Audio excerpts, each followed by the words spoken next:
কানাডার পণ্যের ওপর ৩৫% শুল্ক আরোপের হুমকি দিয়েছেন মার্কিন প্রেসিডেন্ট ডোনাল্ড ট্রাম্প।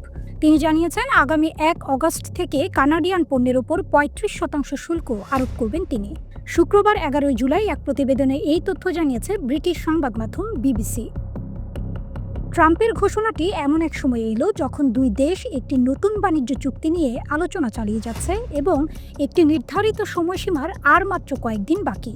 বৃহস্পতিবার সামাজিক যোগাযোগ মাধ্যমে পোস্ট করা এক চিঠিতে ট্রাম্প কানাডার প্রধানমন্ত্রী মার্ক কার্নিকে উদ্দেশ্য করে এই ঘোষণা দিয়েছেন। যুক্তরাষ্ট্র ইতোমধ্যেই কানাডার বেশ কিছু পণ্যের উপর ২৫% শুল্ক বসিয়েছেন এবং দেশটিতে ট্রাম্প প্রশাসনের বিশ্বব্যাপী স্টিল, অ্যালুমিনিয়াম ও গাড়ি শিল্পে আরোপিত শুল্কের প্রভাব পড়তে শুরু করেছে। কার্নিকে উদ্দেশ্য করে পোস্ট করা ট্রাম্পের চিঠিটি মূলত যুক্তরাষ্ট্রের ২০টির বেশি বাণিজ্য অংশীদারদের দেয়া চিঠির অনুরূপ।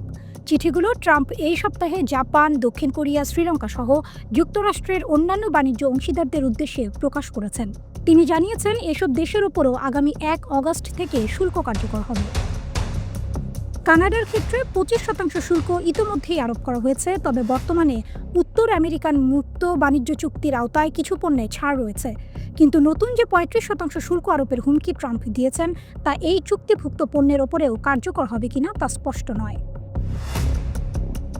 যুক্তরাষ্ট্রের রফতানির মাধ্যমে কানাডা তাদের প্রায় ৩/৪ পণ্যের বাজার ধরে রেখেছে। উত্তর আমেরিকার এই দেশটি গাড়ি উৎপাদন এবং ধাতু সরবরাহের জন্য গুরুত্বপূর্ণ একটি কেন্দ্র, ফলে এসব খাতে এই শুল্ক ভয়াবহ প্রভাব ফেলতে পারে। গত জুন মাসে G7 সম্মেলনে ট্রাম্প ও কার্নি ঘোষণা দিয়েছিলেন তারা ৩০ দিনের মধ্যে একটি নতুন বাণিজ্য ও নিরাপত্তা চুক্তিতে পৌঁছাতে চান। সেই অনুযায়ী ২১ জুলাই ছিল নির্ধারিত সময়সীমা।